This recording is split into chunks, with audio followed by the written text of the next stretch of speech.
Naomba nichukue nafasi hii kutoa maelekezo na taarifa kwa umma, kwa watendaji wa kata, watendaji wa wilaya, watendaji kwenye wadi, watendaji katika mikoa wa Chama cha Mapinduzi na jumuiya zake zote tatu, Umoja wa Vijana, UWT na wazazi, kwamba katika uchukuaji wa fomu katika zoezi lililoanza leo asubuhi, yapo maeneo tumepata malalamiko ya watu kutozwa fedha nyingi kuliko kile kiasi kilichopangwa.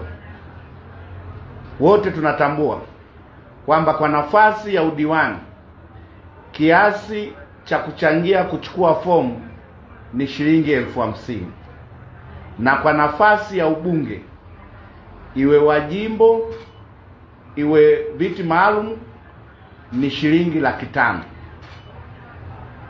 Yapo maeneo machache tumepata taarifa ya watu kuongezewa kiasi cha fedha kama gharama za kuchukua fomu. Naomba niseme yafuatayo.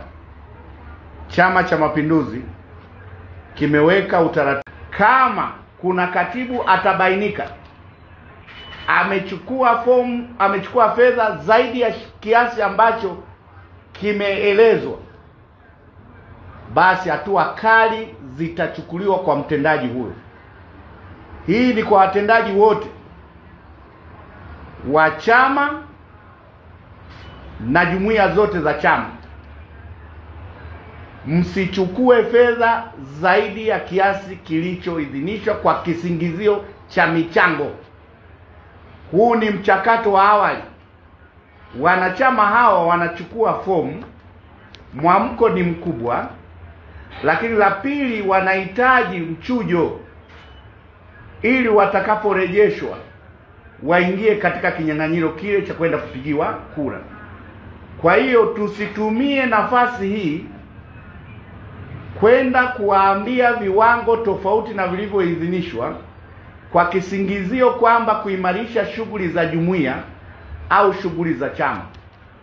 Kwa hiyo ni marufuku kwa mtendaji yoyote wa chama anayehusika katika uchaguzi huu kutoa fomu, kuchukua kiasi. Kama ni udiwani, usichukue zaidi ya shilingi 50,000 na risiti ipatikane, na shilingi 500,000 kwa nafasi ya ubunge.